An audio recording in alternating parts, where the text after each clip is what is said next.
다 같이 찬송가 160장 찬송하시겠습니다.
아멘. 찬송가 167장 즐겁도다 이날 167장 즐겁도다 이날 찬송.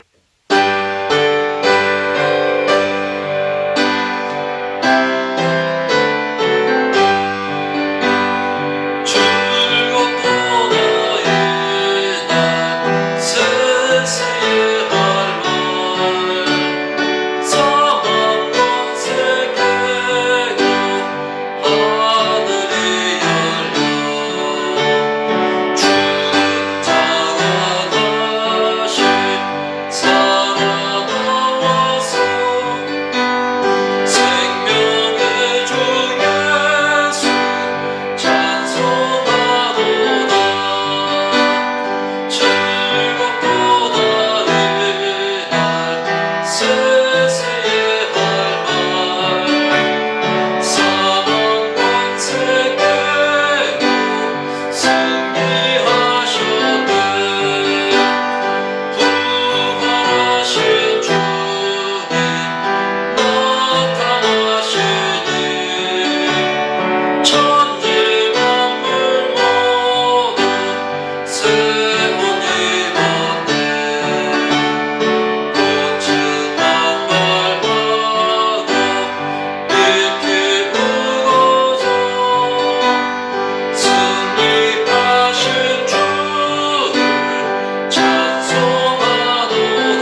다 같이 반주에 맞춰서 부활주일 예배, 부활주일 11시 난 예배 주님께 올려드리겠습니다.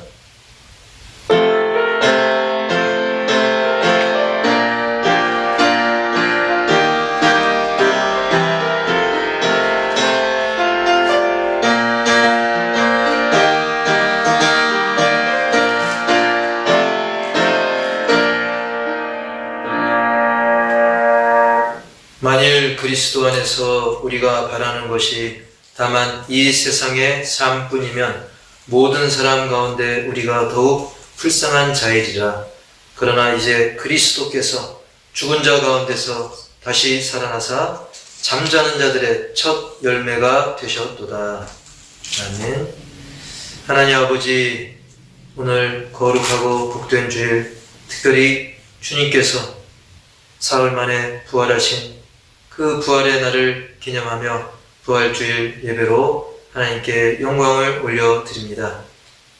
요즘 코로나19 사태로 말미암아 많은 사람들이 주님의 몸된 교회에 육신으로 나올 수는 없지만 각자의 처한 환경과 위치에서 이 시간 영과 진리로 예배드릴 때 우리의 마음 중심을 보시고 우리의 모든 예배를 주님 기뻐 받아 주시옵소서.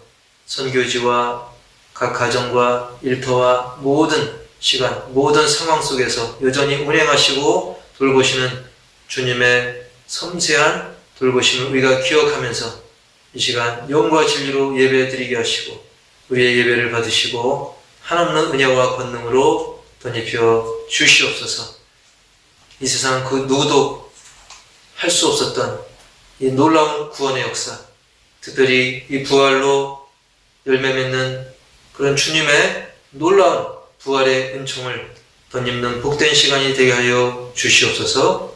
이 시간 예배 가운데 성령님께서 충만하게 역사하시고 어루만져 주시고 복내려 주실 줄 믿사옵고 예수님의 이름으로 감사하며 기원하옵나이다. 아멘. 1장 찬송 부르겠습니다.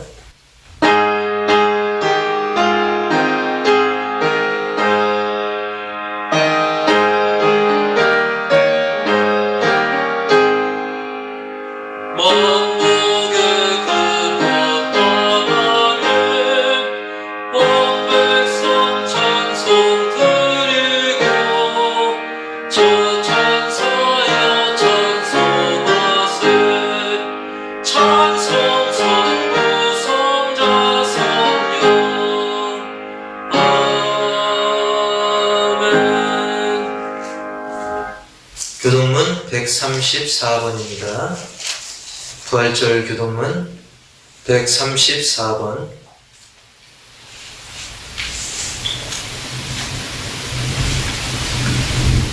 내가 받은 것을 먼저 너희에게 전하였노니 이는 성경대로 그리스도께서 우리 죄를 위하여 죽으시고 청사 지은 바 되셨다가 성경대로 사흘 만에 다시 살아나사 게바에게 보이시고 후에 12 제자에게와 그 후에 500여 형제에게 일시에 보이셨나니 그 중에 지금까지 대다수는 살아있고 어떤 사람은 잠들었으며 그 후에 야고보에게 보이셨으며 그 후에 모든 사도에게와 맨 나중에 만삭되지 못하여 난 자 같은 내게도 보이셨느니라. 그리스도께서 만일 다시 살아나지 못하셨으면 우리가 전파하는 것도 헛것이요 또 너희 믿음도 헛것이며 만일 그리스도 안에서 우리가 바라는 것이 다만 이 세상의 삶뿐이면 모든 사람 가운데 우리가 더욱 불쌍한 자이리라. 그러나 이제 그리스도께서 죽은 자 가운데서 다시 살아나사 잠자는 자들의 첫 열매가 되셨도다. 아멘.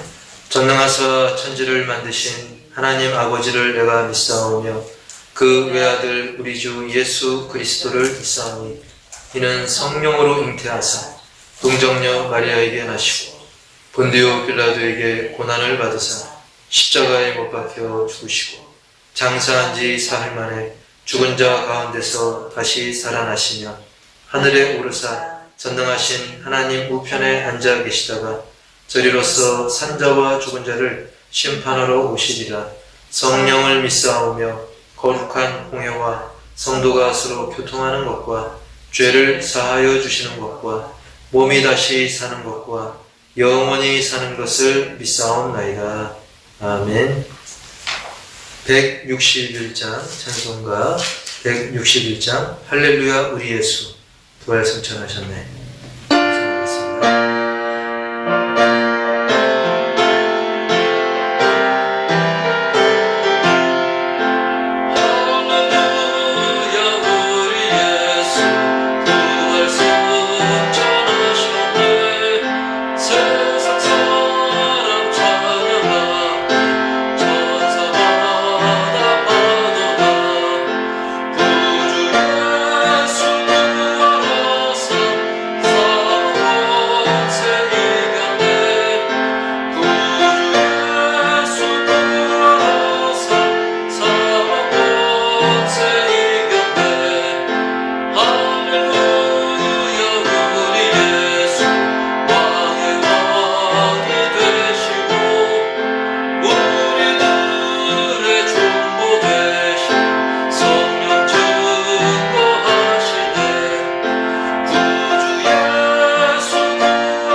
이 시간은 우리가 공동으로 기도하는 시간을 갖기로 합니다.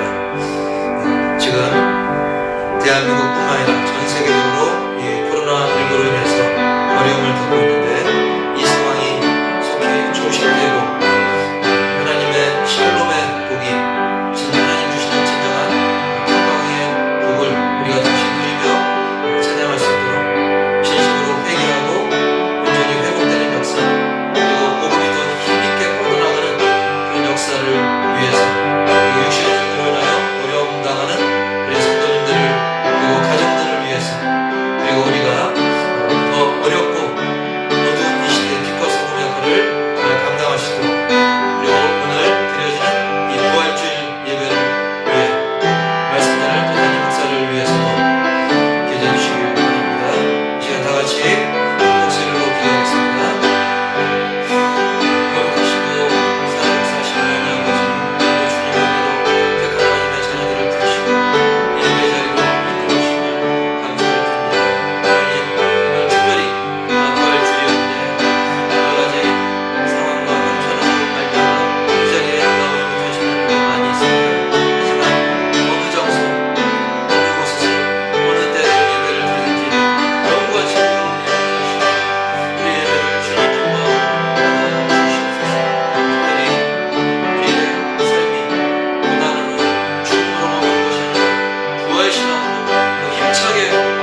찬송가 165장입니다. 찬송가 165장.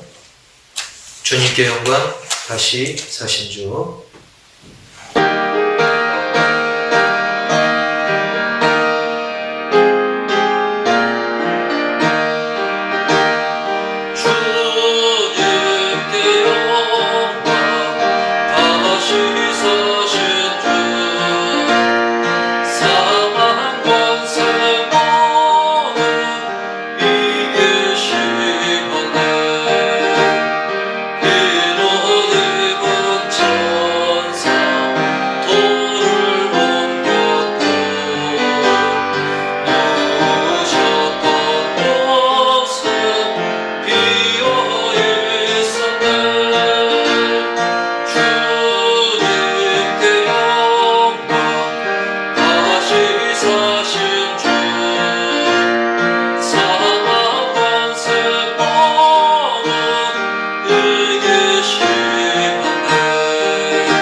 아멘.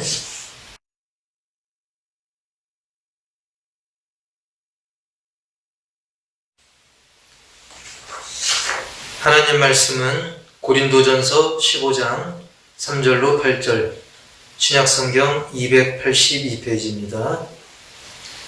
신약성경 고린도전서 15장 3절부터 8절까지의 말씀 제가 봉독해 올리겠습니다.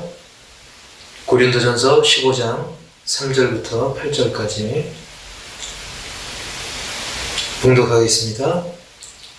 내가 받은 것을 먼저 너희에게 전하였노니 이는 성경대로 그리스도께서 우리 죄를 위하여 죽으시고 장사 지낸 바 되셨다가 성경대로 사흘 만에 다시 살아나사 게바에게 보이시고 후에 12 제자에게와 그 후에 500여 형제에게 일시에 보이셨나니 그 중에 지금까지 대다수는 살아있고 어떤 사람은 잠들었으며 그 후에 야고보에게 보이셨으며 그 후에 모든 사도에게와 맨 나중에 만삭되지 못하여 난 자 같은 내게도 보이셨느니라. 아멘. 먼저 지난주 말씀을 잠시 살펴보기 원합니다. 지난주에는 종려주의를 맞이해서 종려와 나귀라는 제목으로 함께 말씀을 나눴었는데요. 자, 예수님께서 당시 예루살렘 성에 입성을 하게 되셨는데 그것을 기념하는 주일이 종려주일이죠. 그런데 왜 예수님께서 예루살렘 성에 들어오셨는가? 사실 그 예루살렘 성은 고난과 죽음이 기다리고 있던 그런 곳이었습니다. 그래서 그런 고난과 죽음이 기다리고 있었지만 바로 저와 우리의 그 구원을 이루시기 위해 그곳에 반드시 들어가셔야만 했던 것입니다. 그래서 첫 번째, 예수님이 예루살렘 성에 들어간 것은 바로 악의 중심부에 들어간 것입니다. 당시 예루살렘은 어떤 곳이었습니까? 로마의 정치력이 행사되는 그런 곳이었고, 그 정치력과 결탁해가지고 종교 지도자, 정치 지도자, 그들의 비리가 만연했고, 또한 예수님을 시기하고 죽이려고 하는 그런 무리들이 있었던 것이죠. 하지만 예수님은 그런 것을 두려워하지 않았습니다. 오직 구원을 이루시기 위해 피하지 않고 믿음으로 그 성에 들어가셨던 것이죠. 그리고 그 성에 들어갈 때 많은 사람들이 옷을 벗어서 깔기도 했고, 또 종려나무를 흔들며 맞이를 했습니다. 그래서 두 번째는 종려로 맞이할 때 나귀 타고 오셨다는 것입니다. 자, 종려나무는 승리한 개선 장군을 맞이할 때 흔들었던 나무입니다. 즉 승리의 상징이죠. 뭔가 화려하고 환영하고 분위기가 들떠있는, 그리고 승리를 상징하는 그런 것이 바로 종려나무인 것입니다. 거기에 어울리려고 한다면 적토마나 어떤 백마를 타고 들어와야 어울렸을 것입니다. 그러나 예수님은 구약의 예언대로 나귀를 타고, 그것도 어린 나귀를 타고 들어오셨어요. 이 나귀는 평화를 상징합니다. 평화와 겸손을 뜻하는 것이죠. 그래서 예수님은 뭔가 자기를 드러내고 자랑하고 앞세우기보다는 겸손하게 평화를 이루고자 이 나귀를 타고 오셨던 것이고, 많은 사람들은 호산나를 외칩니다. 우리를 구원하소서라는 뜻이죠. 자, 사람들이 호산나를 외친 것은 그들의 영혼을 구해달라는 것이 아니라 사실은 로마의 정권으로부터, 압제로부터 자기들 살려주고 잘 먹게 잘 살게 해달라고 하는 그런 어떤 육신의 안위를 위한 구원을 외쳤던 것입니다. 하지만 예수님은 하나님이 뜻하셨던 우리 영혼 구원을 위해서, 평화를 이루기 위해서 겸손히 나귀를 타고 입성을 했던 것이지요. 그리고 세 번째로는 두려움은 영생의 복음 앞에 아무것도 아니라는 것입니다. 사실 예수님이 보여준 그런 놀라운 그런 행보는 나는 도저히 못하겠는데 라고 우리가 포기하기 쉽습니다. 하지만 그렇지 않습니다. 우리가 당장 눈에 보이는 것만 생각하면 두려울 수밖에 없겠죠. 하지만 영생의 복음, 그냥 복음이 아니라 영생의 복음인 것입니다. 이걸로 다가 아니다. 보이는 게 다가 아니다. 그래서 지난주에 예화를 들었죠. 어떤 정신분열증을 앓고 있는 그 형님을 둔 그 목사님, 그때 당시는 목사님이 아니었는데 그 형님이 나중에 이 믿음을 통해서 천국의 구원을 확신하면서 비록 죽음을 맞이하지만 내 영혼이 은총을 입어 그의 찬송을 들으면서 그 환한 모습으로 천국에 입성하는 그런 모습을 보면서 우리는 진짜 성공했구나, 그런 고백을 우리가 들은 적이 있습니다. 그렇기에 비록 어떤 두려움이라 할지라도, 심지어 죽음이라 할지라도 영생의 복음 앞에는 아무것도 아닌 것입니다. 그래서 성경은 우리에게 말씀하는 것입니다. 시온의 딸아, 두려워하지 말라. 시온의 딸, 하나님의 백성들, 하나님의 자녀들, 오늘날 우리 호산나의 모든 성도들, 예수 그리스도를 영접한 심령들이라고 한다면 두려워할 필요가 전혀 없는 것입니다. 왜? 우리에겐 영생의 복음이 있고 부활의 소망이 있기 때문이죠. 따라서 우리는 지금 눈에 보이는 것만으로 판단하지 말고 나와 가까이 동행하시는 주님, 그 주님만을 의지하면서 주변 이웃들에게도 진정한 평화, 거짓 평화가 아닌 진정한 평화를 증거하는 우리 모두가 다 되시기를 주님의 이름으로 간절히 축원합니다. 자, 오늘 말씀 제목은 나의 이야기입니다. 남의 이야기가 아니라 나의 이야기입니다 라는 제목으로 함께 은혜를 나누기 원합니다. 오늘날 우리 주변에 많은 사람들은 마치 지옥이나 천국 따위는 없어, 그런 것처럼 그럭저럭 하루를 때우면서 살고 있는 것을 우리는 많이 보게 됩니다. 오늘 이 부활주일, 너무나 중요하고 의미가 깊은 부활주일이라 할지라도 불신 영혼들은 심지어 예수를 믿는다 하면서도 그냥 형식적으로 믿는 사람들은 그저 그렇게 별 변화 없이 뭐 오늘 그냥 쉬는 날, 그냥 때우는 날, 놀러 가는 날로 생각하는 경우가 많습니다. 요즘 그나마 이 코로나 때문에 좀 잠잠할 뿐이지 어떤 곳에서는 부활절 축제라는 그런 이름을 걸어놓고, 이름만 그렇게 걸어놓고 그저 자기들 재밌게 놀고 먹고 쉬는 날로 즐기고 있는 것도 있다는 것입니다. 그렇다고 한다면 우리 신자들에게, 그리고 여러분들에게, 저에게 과연 부활주일은 어떤 의미이겠습니까? 더 정확하게 말하면 지금 이 시간 나에게 부활주일은 어떤 의미인 것일까요? 먼저 우리는 이 질문에 앞서서 다시금 되짚어 볼 게 있습니다. 과연 교인과 신자의 차이는 무엇인가? 자, 교인은 뭡니까? 그저 교회에 다니기는 하는데 그냥 다니기만 하는 사람, 교인인 것입니다. 그러면 신자는 누굽니까? 신자는 믿는 자란 뜻입니다. 즉 진실로 예수님을 나의 구주로 영접하여 믿는 사람은 신자, 믿는 자인 것입니다.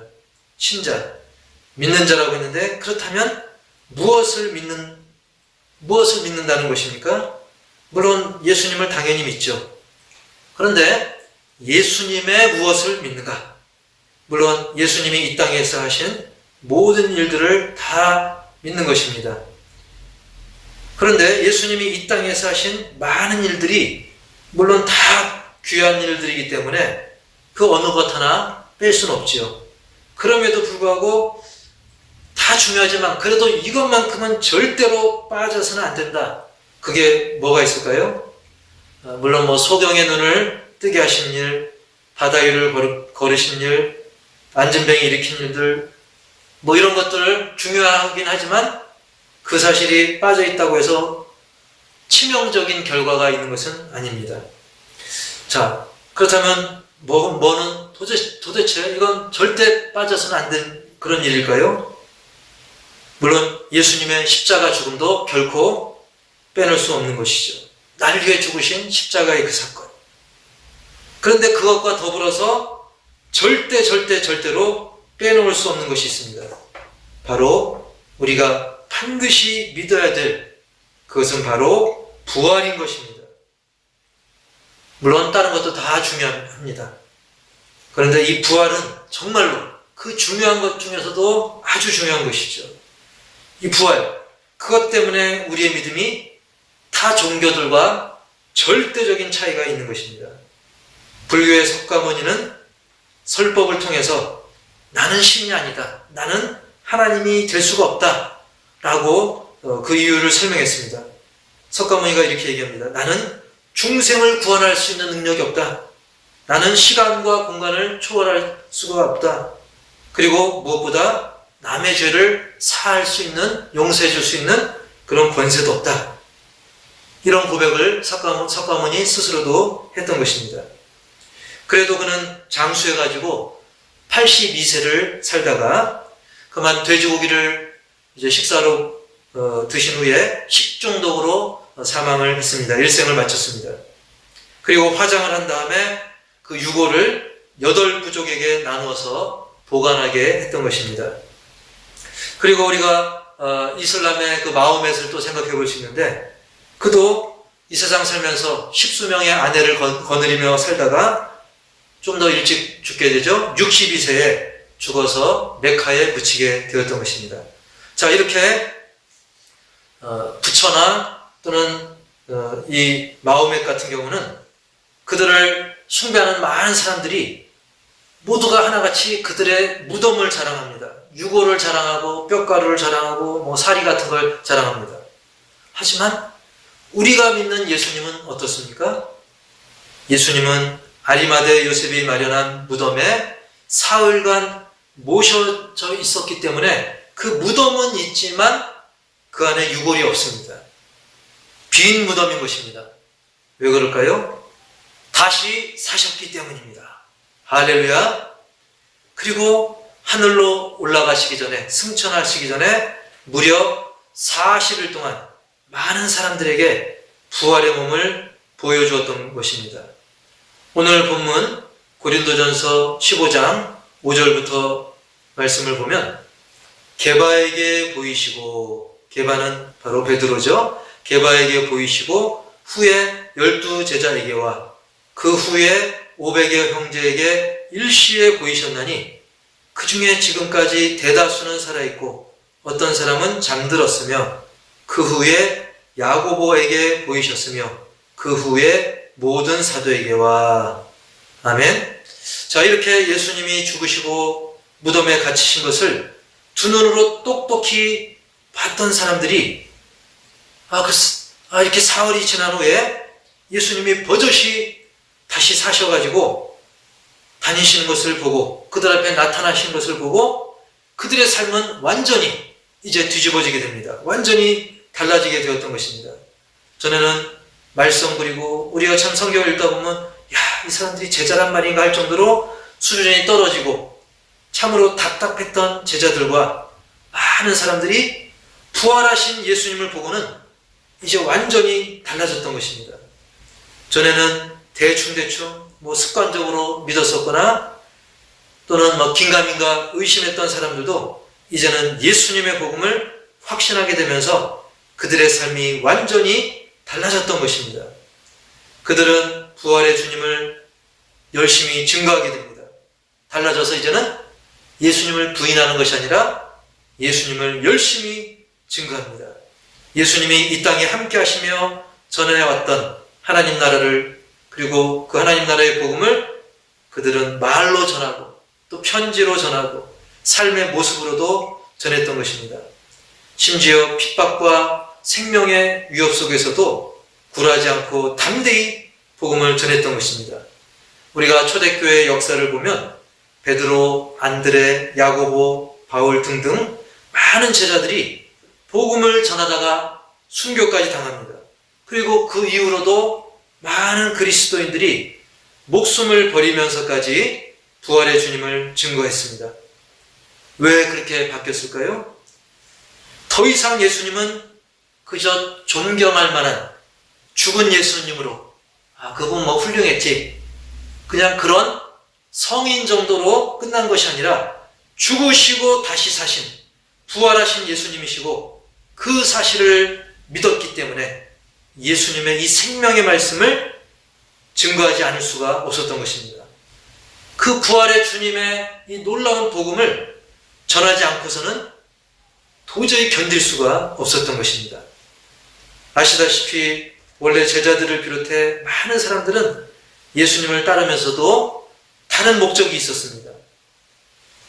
예수님이 능력이 많으니까 그 엄청난 능력으로, 기적으로 정권을 잡게 되면 우리도 한 자리 주시겠지? 우리들 잘 먹고 잘 살게 해주시겠지?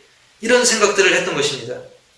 그런데 그런 기대와는 달리 예수님이 저항도 제대로 못해보고 체포당하시더니 저주받은 그 모습으로 십자가에서 죽으시고 그리고 무덤에까지 갇히신 거예요. 참 이 얼마나 실망스럽고 허무한 일인가. 아마도 화가 치밀어 올랐을 것입니다. 그래서 예수님이 죽으신 후에는 일상생활에 적응하는 것도 쉽지 않았을 것입니다. 그전에는 오병이어의 기적을 보고 소경이 눈을 뜨는 걸 보고 안증뱅이가 일어나는 걸 보고 뭔가 기대에 부풀어 올랐었는데 이제는 다 소용없구나. 그러면서 한숨만 팍팍 쉬게 되었던 것입니다. 우리도 예수님 믿으면서 또 교회에 출석하면서 그리고 이 험한 세상을 살아가면서 뭔가 일이 잘 되겠지, 잘 풀리겠지, 그런 걸 기대하면서 나름대로 예수 믿는다 하면서도 막상 과거에 그 제자들이 그랬던 것처럼, 과거의 백성들이 그랬던 것처럼 뭔가 내 기대나 내 예상만큼 일이 잘 안 풀리면 우리도 실망하고 허무함을 느끼고 한숨만 팍팍 쉬면서 무기력하게 그렇게 세월만 흘려보낼 것인가? 우리가 이 말씀에 비추어 생각을 해봐야 되는 것입니다. 자, 그러나 기막힌 반전, 상상도 못했던 그런 전환점을 맞이하게 됩니다. 바로 예수님이 다시 사셨다는 것입니다. 예수님이 다시 사셨다. 와, 이건 뭐 일제강점기 때 일본이 항복했다라는 것보다도 비교가 안 되는, 정말 뭐라 표현할 수 없는 인류 역사, 아니 전 우주 역사를 훑어봐도 그 유래를 찾아볼 수 없는 깜짝 놀랄 만한 엄청난 최초의 대사건인 것입니다. 물론 가끔 기적처럼 죽었던 사람이 다시 산 경우는 아주 희박하게나마 있긴 합니다. 하지만 그들은 어떻습니까? 다시 살았어도 살다가 결국은 죽습니다. 그것은 부활이 아닙니다. 진정한 부활은 다시 살아서 영원히 죽지 않는 것이 진정한 부활인데, 이것은 오직 예수님만이 온 우주 역사상 최초로 그것을 보여주었던 것입니다. 그래서 예수님을 부활의 첫 열매라고 하는 것입니다. 구약이나 신약이나 죽었다 다시 산 사람이 있어요. 하지만 그들은 결국 죽었습니다. 하지만 예수님만이 다시 살아서 죽지 않고 하늘로 들림을 받았던 것입니다. 그리고 예수님의 부활로 인해서 모든 상황이 이제는 완전히 역전이 됩니다. 대역전이 일어났던 것이죠. 자, 일찍이 예수님은 여러 차례 자신의 부활을 말씀하셨기 때문에 혹시라도 예수님이 나는 부활할 거야 라고 이야기했는데, 만일 부활하지 않으면 예수님은 거짓말자이고 인류 최대의 아주 희대의 사기꾼이 될 뻔했던 것입니다. 하지만 부활로 인해 완전히 상황이 역전되는 것입니다. 그래서 고린도전서 15장 14절에 보면 그리스도께서 만일 다시 살아나지 못하셨으면 우리가 전파하는 것도 헛것이요 또 너희 믿음도 헛것이며 라고 말씀하고 있어요. 여러분, 예수님 부활 안 하셨으면 예수님만 거짓말장애로 끝나는 것이 아니라 우리의 믿음도 완전히 헛것, 도루묵이 될 뻔했던 것입니다. 하지만 예수님의 부활로 인해서 우리의 믿음은 결코 헛되지 않음이 증명이 되었던 것입니다.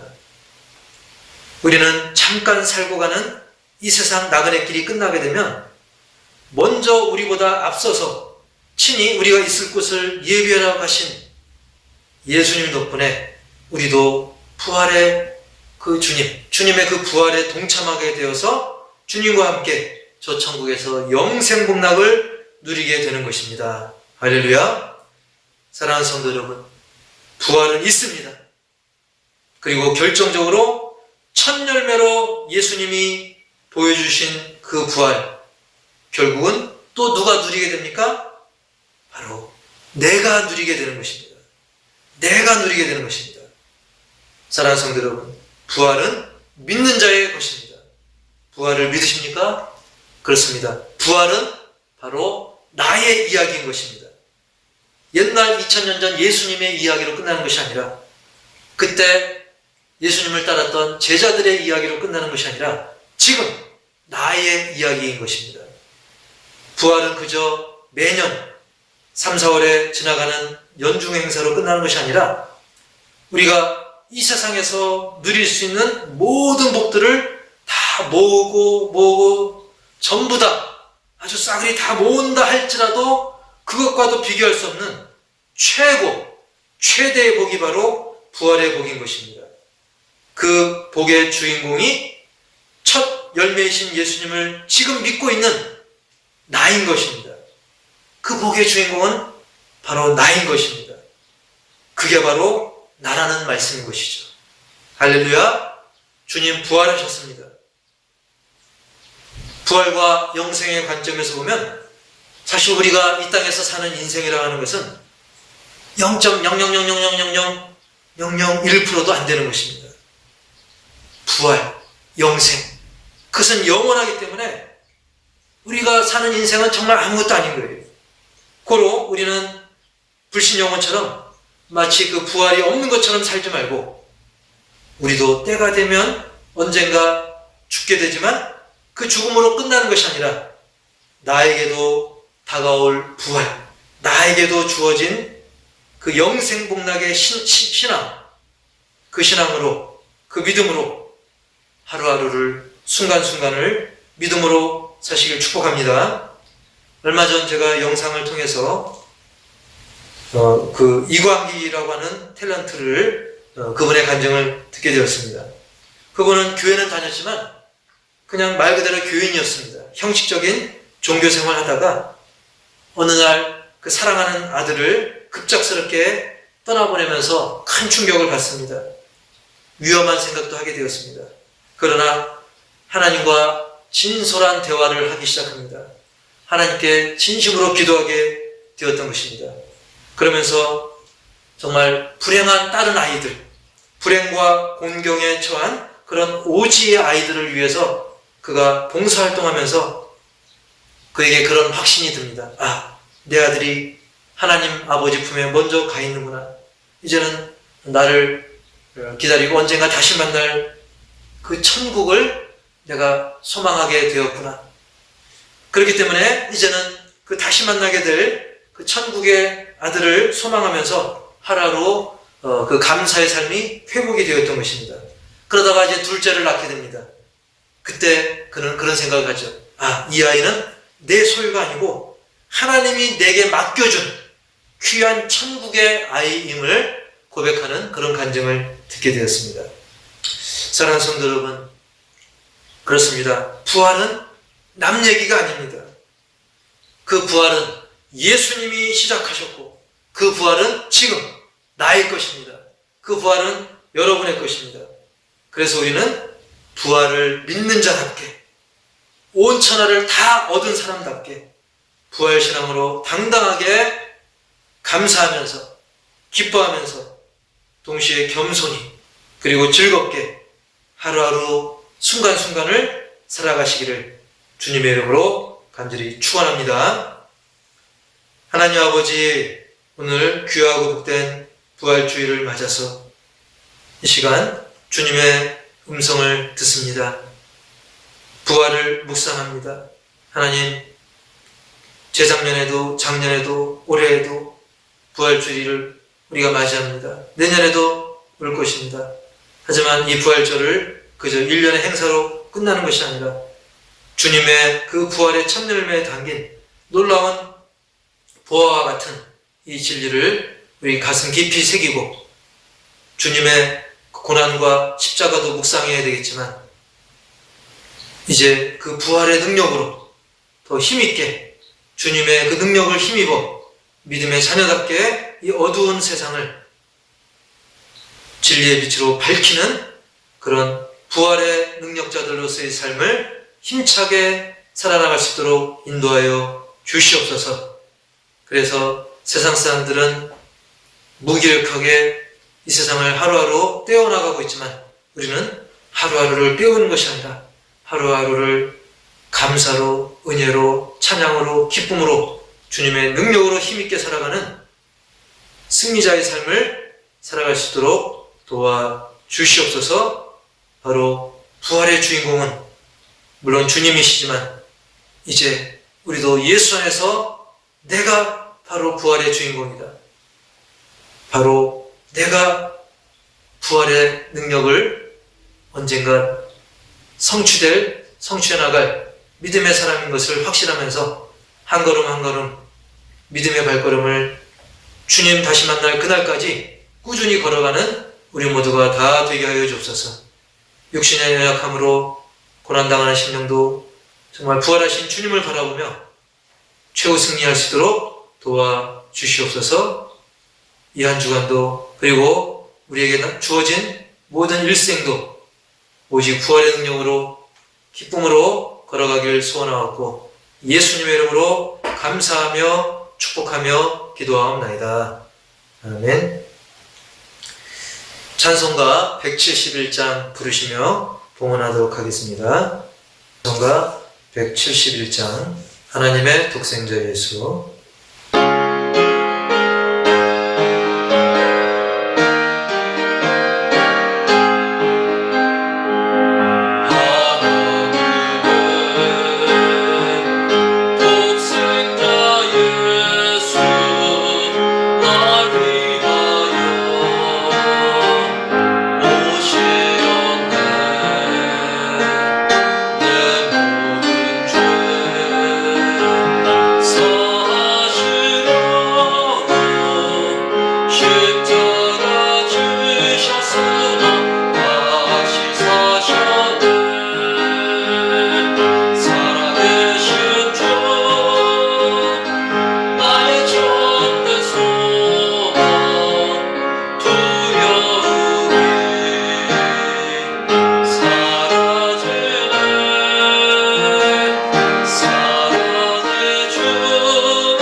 드려진 예물을 위해 헌금 기도하겠습니다.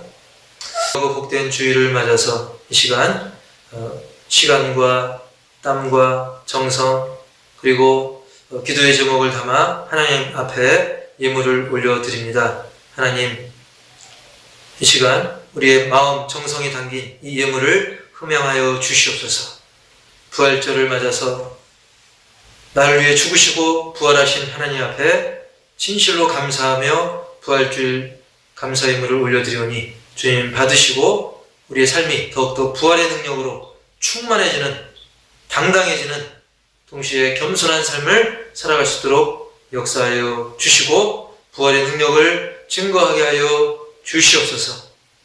또한 선교지에 많은 어려움을 겪고 있는 선교사님들을 생각하며 또 선교 헌금을 올려드립니다. 주님, 지금 전 세계가 어려운 이때 선교지도 많은 어려움이 있습니다. 하나님, 이 예물이 쓰여지는 선교 현장에 이 예물로 말미암아 우리 선교사님들이 더 힘을 얻고 그곳에 놀라운 복음의 열매들을 많이 거두게 하여 주시고 귀한 예물에 동참하는 신령들에게 선교사님들의 복을 더불어 누리게 하여 주옵소서. 1년 52주를 주님께 맡기며 주정헌금 올려드립니다. 하나님, 요즘 한 주 한 주 정말 어떻게 살아가고 있는지 모를 정도로 어수선한 가운데 있지만 오직 주님 바라보며 주님의 그 부활의 능력을 의지하며 기쁨으로 52주를 정말 은혜로 채워가는 우리 모두가 다 되게 하여 주시옵소서. 또한 12월절을 올려드립니다. 우리의 모든 것이 다 하나님께로 왔사오나 우리의 신앙 고백을 담아 하나님의 것을 구별하는 신령들에게 놀라운 구별하심의 복을 허락하여 주시옵소서.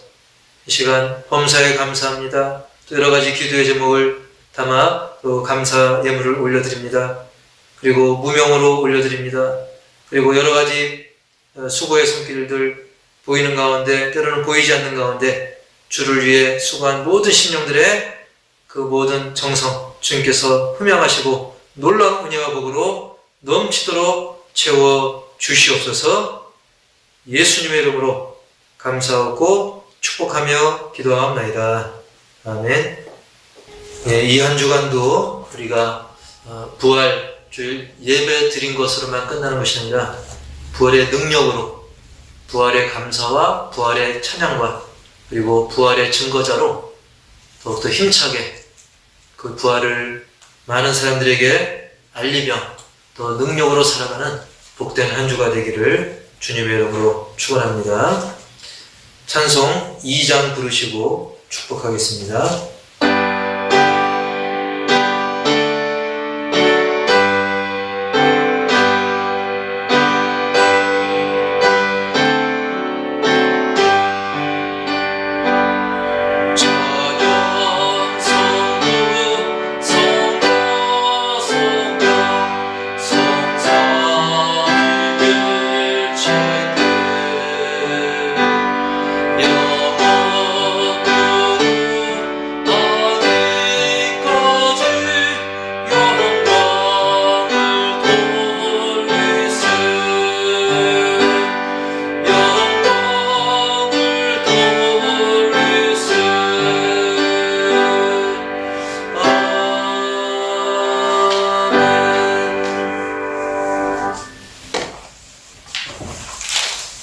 지금은 우리 주 예수 그리스도의 은혜와 하나님 아버지의 그 놀라운 사랑과 성령님의 내주교통 역사 치유 인도 회복 동행하심이 부활하신 주님을 찬양하며 예배하며 우리의 삶 속에서 부활의 능력을 덧입어 이 험한 세상이라 할지라도 빛과 소금의 역할을 감당하며 천국에서 보좌 우편에 앉아 계신 주님을 다시 만날 날을 소망하며 힘차게 전진하기를 다짐하는 오늘 함께한 믿음의 예배자들, 그리고 형편상 가정과 여러가지 시간과 장소에서 예배하는 모든 예배자들, 그리고 지구촌의 모든 예배자들, 그리고 선교지 위에 이제로부터 영원토록 함께 있을지어다.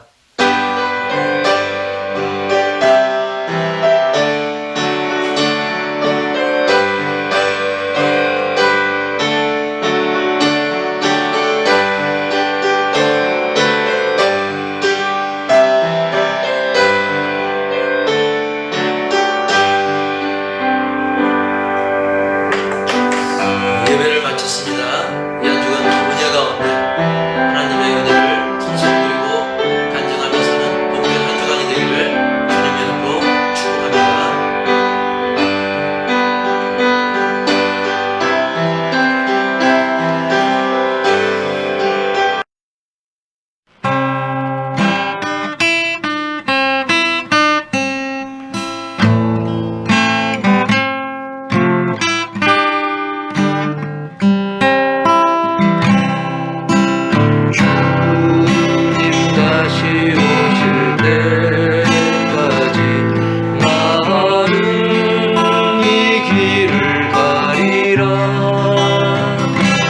좁은 문 좋은 길